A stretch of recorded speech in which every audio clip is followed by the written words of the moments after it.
Hello नमस्कार साथियों, मैं राजा बीरबल आपका हार्दिक स्वागत करता हूं बीएस क्लासेस पर। आज हम करेंगे जो प्रकाश से संबंधित हमने जो भी टॉपिक अभी तक पढ़ा है उसके एमसीक्यू करने जा रहे हैं। तो जो भी आपका रिवीजन है तो साथ साथ क्वेश्चन के उत्तर देते रहना। चलते हैं क्वेश्चन पहली दे रखा। सबसे पहला क्वेश्चन कह रहा है आपको कि गोलाकार दर्पण की परावर्तक, क्वेश्चन क्या कह रहा है, गोलाकार दर्पण की परावर्तक सतह के केंद्र को क्या कहा जाता है। अब देखो मान लो ये है गोलाकार दर्पण, उसकी परावर्तक सतह ये है इसकी परावर्तक सतह। अब कह रहा आपको कि परावर्तक सतह के केंद्र को, तो परावर्तक सतह के केंद्र पर क्या होता है P, जिसे आप क्या बोलते हो, ध्रुव। क्या बोलते हो, तो ध्रुव। जैसे मान लो यदि आपका उत्तल दर्पण है तो इसका भी इसका केंद्र क्या कहा जाएगा, ध्रुव। यदि उत्तल दर्पण है तो भी उसका भी केंद्र क्या कहलाएगा, ध्रुव। तो क्वेश्चन पूछ ले कि गोलाकार दर्पण की परावर्तक सतह का केंद्र क्या कहलाता है, तो ध्रुव कहलाता है। यदि आपको पूछता कि गोलाकार सतह के बीच के केंद्र को क्या कहते हैं, तो उसको कहते हैं वक्रता केंद्र। कौन सा केंद्र कहते हैं, तो वक्रता केंद्र। ये चीज ध्यान रखना, वक्रता केंद्र अलग होता है और जो आपका परावर्तक सतह का केंद्र को क्या कहोगे, तो ध्रुव। तो आपका उत्तर हो जाएगा 3 नंबर, ध्रुव। चलते हैं नेक्स्ट क्वेश्चन की ओर। नेक्स्ट क्वेश्चन कह रहा है कि उत्तल लेंस द्वारा अपवर्तन के बाद 2f2 से परे। अब देखो लेंस कौन सा है, उत्तल लेंस। ये बना दिया हमने उत्तल लेंस। उत्तल लेंस में होता है आपके, इधर होता है f1, इधर होता है 2f1, फिर होता है इधर f2 और इधर होता है 2f2। क्वेश्चन आपसे कह रहा है कि उत्तल लेंस द्वारा अपवर्तन के बाद 2f2 से परे एक अभिवर्धित वास्तविक उल्टा प्रतिबिंब प्राप्त करना है। यानी प्रतिबिंब कहाँ बढ़ना है, यहाँ पर क्या बढ़ रहा है आपका, प्रतिबिंब बढ़ रहा है। तो यह कहाँ बढ़ रहा है आपके 2f2 व अनंत के मध्य, 2f2 या फिर अनंत के मध्य। तो आपको बताया गया था कि यदि वस्तु 2f2 से क्या है, परे, तो इसका मतलब है कि वो वस्तु का प्रतिबिंब बन रहा है 2f2 व अनंत के मध्य। तो अब प्रतिबिंब यहाँ पर बन रहा है, तो आपको पूछ रहा है कि वस्तु आपने कहाँ पर रखी है। अब देखो इधर यहाँ पर होता है आपका अनंत, क्या होता है, अनंत। यदि वस्तु अनंत पर होती तो प्रतिबिंब बनता है f2 पर। यदि वस्तु अनंत और 2f2 के बीच होती तो प्रतिबिंब बनता है यहाँ पर। यदि वस्तु 2f1 पर होती तो प्रतिबिंब बनता 2f2 पर।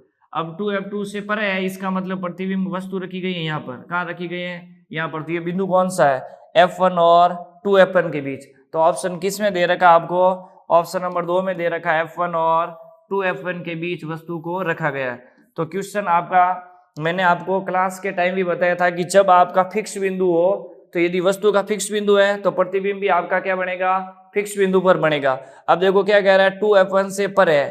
2f1 से परे का मतलब क्या हुआ कि आपका प्रतिबिंब 2f1 व अनंत के बीच, यानी बीच बन रहा है। इसका मतलब देखो अनंत पर ये वाला ऑप्शन कट गया, 2f1 वाला कट गया। अब या तो आपका ये वाला होगा या फिर ये वाला होगा। तो इन दो को आपको देखने के लिए आपको प्रतिबिंब की और वस्तु की स्थिति पता होनी चाहिए। तो आपका उत्तर हो जाएगा 2 नंबर। नेक्स्ट आपसे क्वेश्चन कह रहा है कि दिए गए कथन, जो भी आपको कथन दे रहे हैं उसके बारे में बताना कि कौन सा सही है या फिर कौन सा गलत है। पहला कह रहा है कि पी लेंस का दूसरा मुख्य फोकस वास्तविक आभासी वस्तु की स्थिति है। अब देखो क्या कह रहा है, पी लेंस का दूसरा, मान लो मैंने कोई लेंस बनाया, ये मान लो उत्तल लेंस बना रहे हैं, उत्तल लेंस बनाया, इसमें फोकस बिंदु ये होता है f1 और दूसरा फोकस बिंदु होता है f2। क्या कह रहा है, पी लेंस का दूसरा मुख्य फोकस है, ये है पी इसका दूसरा मुख्य फोकस। फोकस वास्तविक या आभासी वस्तु की स्थिति, यहाँ पर स्थिति नहीं आती, यहाँ क्या आता है, प्रतिबिंब। इसका मतलब ये पहला कथन क्या हो जाएगा, गलत कह रहा है आपको। क्या है भाई, पी वाला कथन गलत है, क्योंकि यहाँ पर आपको क्या प्राप्त होती है, वस्तु की प्रतिबिंब बढ़ता है और यह होती है वस्तु की स्थिति। तो 2 नंबर का कथन कह रहा है आपका कि क्यू लेंस का दूसरा मुख्य फोकस है। क्यू क्या है भाई, दूसरा। तो अब की बार इसके स्थान पर क्या मान लेते हैं हम, क्यू। क्या मान लेते हैं भाई, क्यू। तो दूसरा का आपका क्यू कह रहा है कि क्यू लेंस का दूसरा मुख्य फोकस वास्तविक या आभासी प्रतिबिंब की स्थिति है। तो यहाँ पर प्रतिबिंब कब बनता है, जब वस्तु कहाँ पर हो, अनंत पर हो। यदि वस्तु अनंत पर है तो प्रतिबिंब बढ़ेगा f2 पर। तो यही तो कह रहा है आपको कि क्यू लेंस का दूसरा मुख्य फोकस है, जहां पर वास्तविक या आभासी प्रतिबिंब की स्थिति है, जिसकी वस्तु कहां पर रखी हुई है, अनंत पर। इसका मतलब ये कथन क्या है, सही है। फिर देखो 3 नंबर कह रहा है आर लेंस का पहला मुख्य फोकस है। ये रहा आर, ये आर क्या है भाई, लेंस का पहला मुख्य फोकस है। फिर कह रहा है वास्तविक या आभासी वस्तु की स्थिति, तो यहाँ पर क्या रखते हैं हम, वस्तु। यदि वस्तु यहाँ पर है तो प्रतिबिंब कहाँ पर बनेगा, अनंत पर बनेगा। तो आगे क्या कह रहा है, आर लेंस का पहला मुख्य फोकस या वास्तविक आभासी वस्तु की स्थिति है जिसका प्रतिबिंब अनंत पर है। इसका मतलब 2 नंबर कथन भी आपका क्या है, सही है। फिर कह रहा है एस लेंस का पहला मुख्य फोकस वास्तविक आभासी प्रतिबिंब, तो पहले पर कभी भी प्रतिबिंब नहीं बनता, प्रतिबिंब कहाँ बन रहा है, दूसरे पर बन रहा है, ये ध्यान रखना। तो कौन कौन से कथन राइट होता है आपके, क्यू और आर, एस वाला भी क्या हो जाएगा गलत। तो क्यू और आर कौन से मारा है, 1 नंबर में। अब देखो यहाँ पर समझ लेना वापस जो क्वेश्चन आपको अभी कह रहा था, ये आपका लेंस है जिसमें ये है फोकस बिंदु F1 और दूसरा है फोकस बिंदु F2।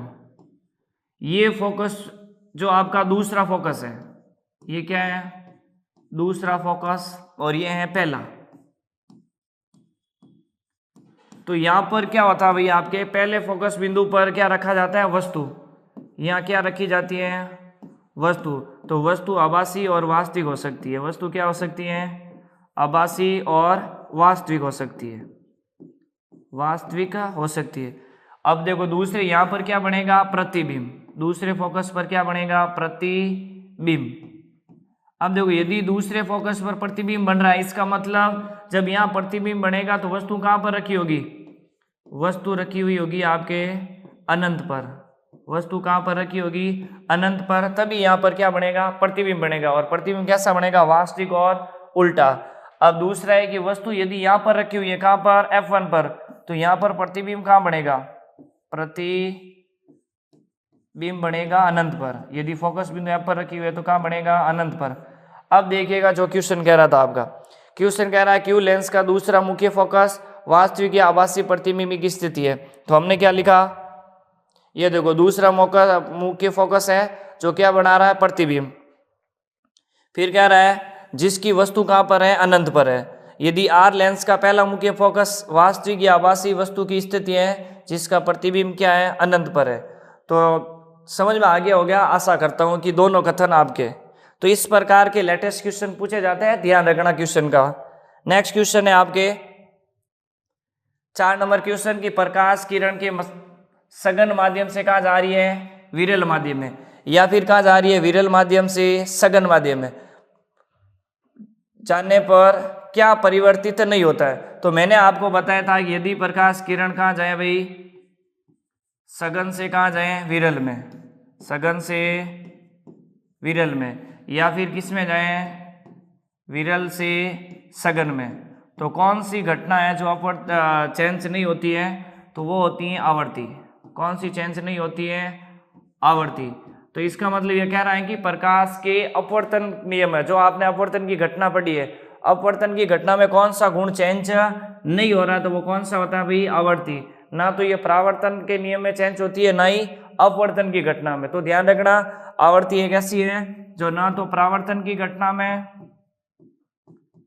परावर्तन की घटना में, और ना ही अपवर्तन की घटना में चेंज होती है, ना ही अपवर्तन की घटना में चेंज होती है, घटना में चेंज होती है। ध्यान रखना, ये क्या रहती है, नो चेंज रहती है। अब देखो आपको पूछ ले कि कौन कौन चेंज होते हैं, तो एक तो होता है वेग, दूसरा तीव्रता, तीसरा आयाम। अब देखो वेग, तीव्रता, आयाम, और एक होता है तरंग दैर्ध्य, तरंग दैर्ध्य। तो ध्यान रखना, जब प्रकाश किरण सघन से विरल या विरल से क्या जाए, सघन जाए, तो उसमें कौन सा चेंज होता है, तो वेग, तीव्रता, आयाम और तरंग दैर्ध्य क्या होता है, चेंज होता है। लेकिन आवर्ती क्या होती है, नो चेंज। तो इसका उत्तर क्या हो जाएगा आपके 4 नंबर ऑप्शन, आवर्ती। नेक्स्ट क्वेश्चन की ओर चलते हैं। क्वेश्चन 5 नंबर कह रहा है किसी वस्तु के रंग का निर्धारण प्रकाश की किस घटना के द्वारा निर्धारित किया जाता है। तो ध्यान रखना, तरंग दैर्ध्य द्वारा। किसके द्वारा, तरंग दैर्ध्य द्वारा।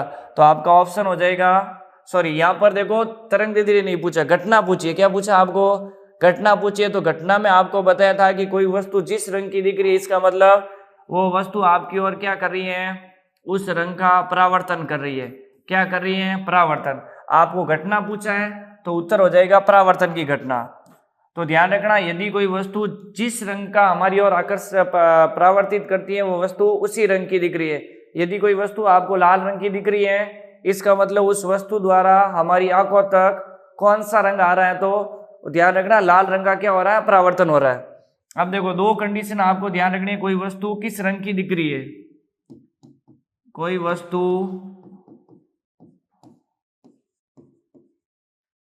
ये ध्यान रखना कि यदि आपको कोई वस्तु है लाल रंग की है तो लाल रंग की दिखेगी। तो ये ध्यान रखना, क्वेश्चन बना के लिख देते हैं। वस्तु जिस रंग की है उसी रंग की दिखेगी, उसी रंग की दिखेगी, दिखे। तो उसके लिए आपको दो ध्यान रखने हैं। पहला पॉइंट कि आपको या तो सफेद लाइट, सफेद प्रकाश या कांच में देखना होगा। दूसरा, उसी रंग के प्रकाश, उसी रंग के प्रकाश या कांच में देखना होगा। तो यदि आपको कोई वस्तु आप चाहते हो कि जिस रंग की है उसी रंग की आपके दिखे, तो उसके लिए आपको या तो उसको देखना होगा सफेद प्रकाश में या फिर देखना होगा उसी रंग के प्रकाश में। अन्य रंग के प्रकाश में देखोगे तो वो वस्तु कैसी दिखाई देगी? काली। जैसे मान लो लाल रंग की गेंद है, उसको हरे प्रकाश में आप देख रहे हो तो वो वस्तु किस रंग की दिखाई देगी? तो काले रंग की दिखाई देगी। तो इसका उत्तर हो जाएगा आपका परावर्तन। नेक्स्ट चलते हैं कि क्वेश्चन कह रहा है समुद्र, तालाब, झील की गहराई का कम महसूस होना प्रकाश की किस घटना पर आधारित है? तो मैंने बताया था आपको चैप्टर करवाते समय कि जब भी आपको कुछ आभासी महसूस हो, कैसा महसूस हो? आभास महसूस हो। अब ये क्वेश्चन भी आपसे कह रहा है कि समुद्र, तालाब, झील की गहराई कम महसूस हो, यानी जैसी हो वैसी आपको प्रतीत नहीं हो रही है, तो वो प्रकाश की कौन सी घटना है? तो वो प्रकाश की घटना है अपवर्तन। कौन सी घटना है? तो अपवर्तन। जैसे अपवर्तन की घटना के और उदाहरण लिख सकते हो, तारों का टिमटिमाना, तारों का टिमटिमाना, जल से भरे टब या बर्तन में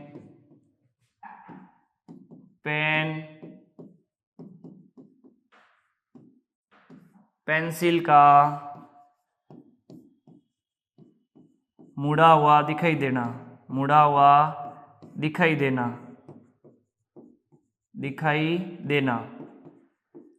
फिर ध्यान रखना, सूर्यास्त व सूर्य उदय समय से पहले दिखाई देना, सूर्यास्त व सूर्योदय। अब देखो, सूर्यास्त क्या दिखाई दे रहा है भाई आपको? सूर्यास्त होता है, जब भी सूर्यास्त हो जाता है उसके 2 मिनट बाद भी घटना दिखाई देती है। 2 मिनट बाद तक भी वो आपको सूर्यास्त नजर आता है, और सूर्योदय से 2 मिनट पहले, 2 मिनट पहले।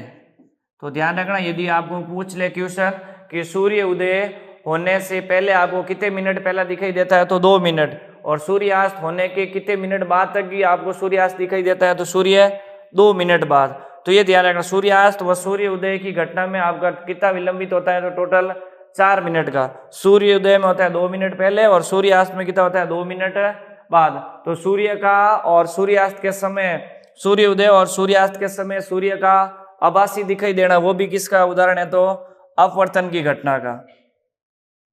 नेक्स्ट चलते हैं कि पूर्ण आंतरिक परावर्तन होने के लिए इनमें से कौन सी शर्त आपको होनी चाहिए? अब देखो, पूर्ण आंतरिक परावर्तन समझ लेते हैं। यदि कोई प्रकाश किरण, मान लो ये ऊपर, मान लो माध्यम कैसा है? सघन। कैसा माध्यम है भाई? सघन। और नीचे माध्यम कैसा है? विरल। यदि कोई प्रकाश किरण सघन माध्यम से विरल माध्यम आती है तो वेग में अंतर के कारण वो क्या हो जाती है? पथ से विचलित, यानी अभिलंब से क्या हो जाएगी? दूर हो जाएगी।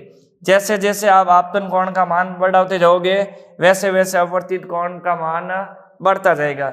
लेकिन एक ऐसा कोण आएगा जब आपतन कोण का मान परावर्तक सतह के पृष्ठ के क्या हो जाएगा, समांतर। इसका मतलब आपतन कोण बढ़ाते जाओगे तो एक ऐसा कोण आएगा जब अपवर्तन का मान कितना हो जाएगा, 90 डिग्री। क्या हो जाएगा, 90 डिग्री।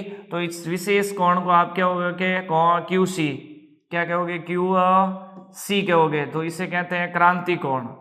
कौन सा कोण, क्रांति कोण। तो क्वेश्चन पूछ ले क्रांति कोण का संबंध किससे है, तो पूर्ण आंतरिक परावर्तन के। क्रांति कोण का संबंध किससे है, तो पूर्ण आंतरिक परावर्तन के। यदि आप क्रांति कोण का मान बढ़ाते हो तो ये प्रकाश के जो भी अपवर्तित किरण है वो उसी माध्यम में लौट जाती है। तो ऊपर वाला कैसा हो जाएगा, सघन माध्यम, और नीचे कौन सा हो जाएगा, विरल माध्यम। यदि माध्यम प्रकाश किरण सघन से विरल में रहे तभी आपका पूर्ण आंतरिक परावर्तन की घटना संभव है, अन्यथा संभव नहीं है। तो कौन से में कैसा है, जब प्रकाश किरण सघन माध्यम से किस माध्यम में जाए, विरल माध्यम में जाए तो यह घटना संभव है, अन्यथा संभव नहीं है। यदि यही आपके विरल से सघन जाए, विरल से कहाँ जाए, सघन में जाए, तो प्रकाश किरण फैलने की बजाय क्या होगी, अभिलंब की ओर आएगी।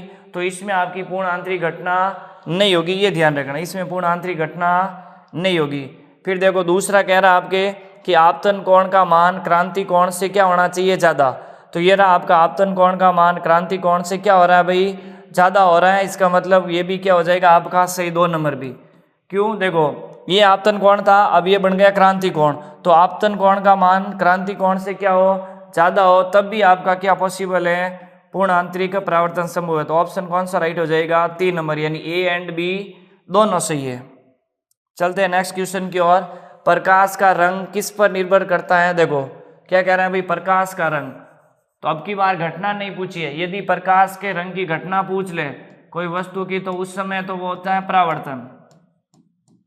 क्या होता है भाई, परावर्तन। लेकिन सिर्फ पूछा आपको प्रकाश का रंग, प्रकाश का रंग, तो वो होता है आपके तरंग दैर्ध्य पर, तरंग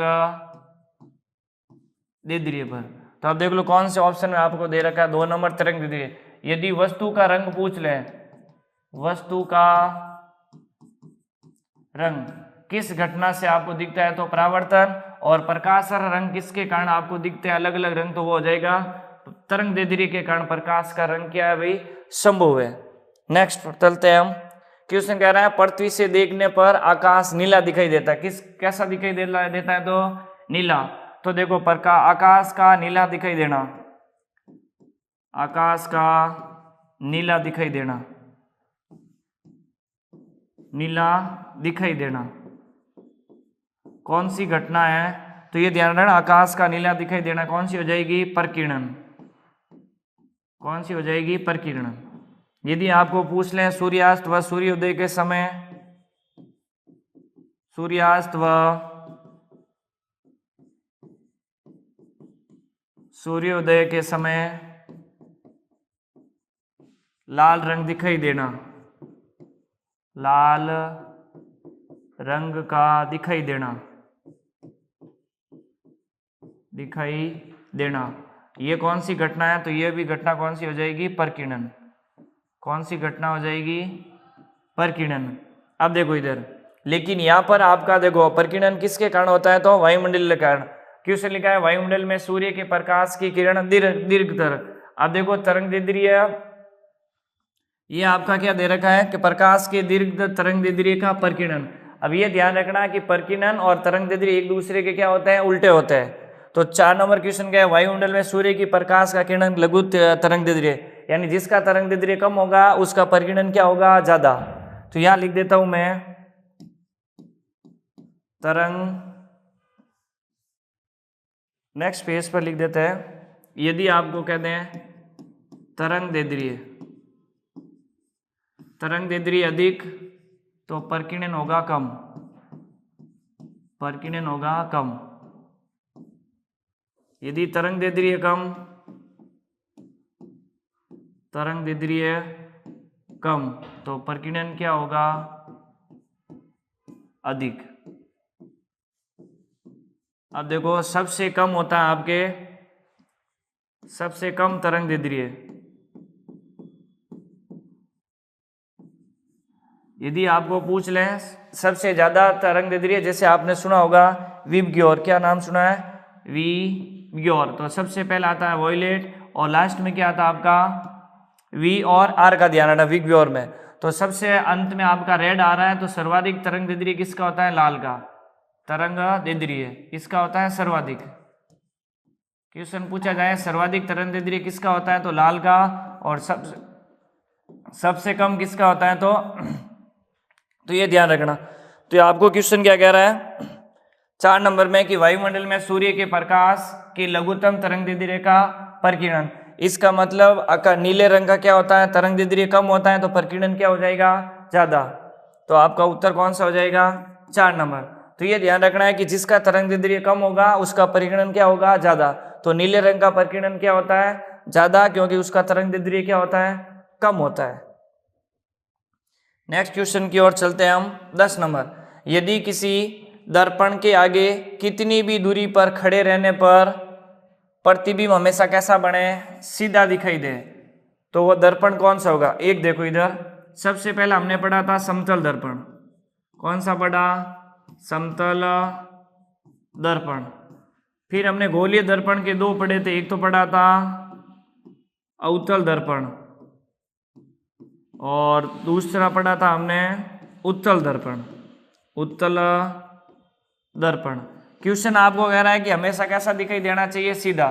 तो समतल दर्पण का प्रतिबिंब बनता है आपके आभासी, सीधा और बराबर। आभासी, सीधा और क्या बनता है भाई, बराबर। फिर देखो अवतल दर्पण में प्रतिबिंब कैसा बनता है,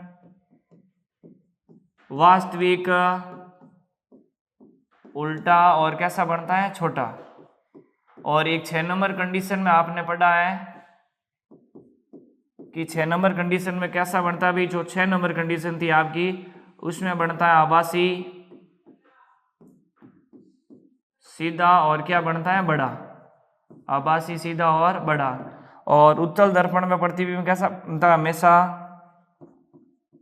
आभासी, सीधा और वस्तु से छोटा बनता है। कैसा बनता है, छोटा बनता है। अब देखो आपको क्वेश्चन क्या कह रहा है, वो देखो क्वेश्चन कह रहा है आपको कि यदि किसी दर्पण के आगे कितनी भी दूरी पर खड़े रहने पर प्रतिबिंब सीधा दिखाई देना चाहिए, हमेशा कैसा दिखाई देना चाहिए, सीधा दिखाई देना चाहिए, तो वह दर्पण किस प्रकार का होगा।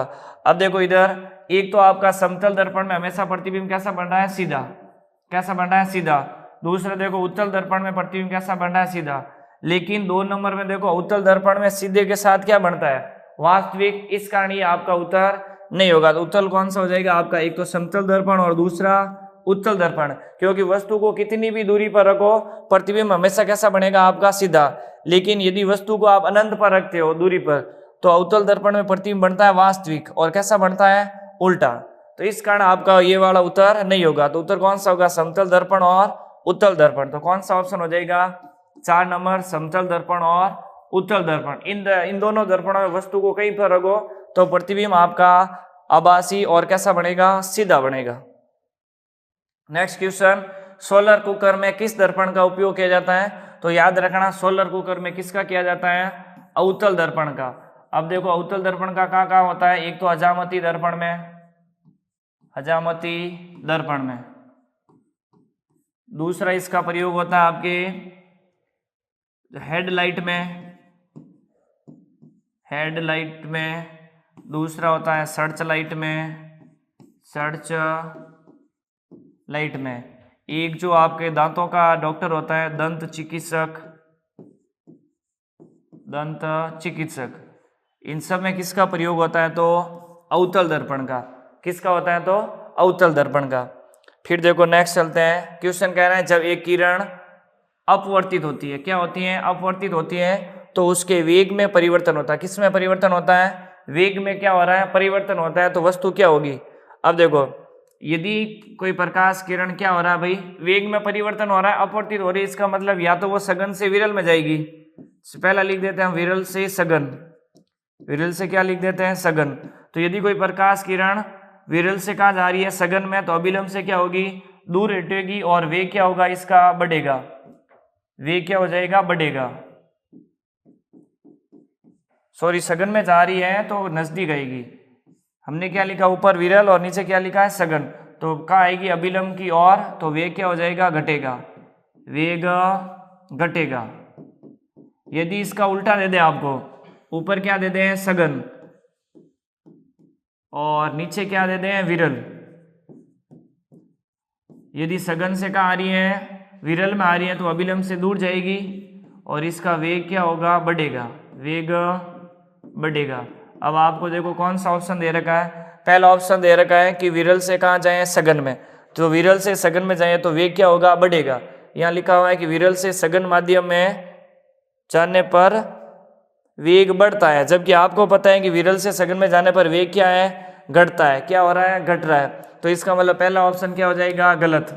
फिर दूसरा कह रहा है विरल से सघन माध्यम में जाने पर वेग क्या हो रहा है घट रहा है। ये देखो प्रकाश किरण विरल से कहाँ जा रही है सघन में, ऊपर विरल और नीचे क्या है सघन, तो विरल से सघन में जाने पर वेग क्या होता है घटता है, और ये भी कह रहा है घटता है, तो 2 नंबर ऑप्शन क्या हो जाएगा सही।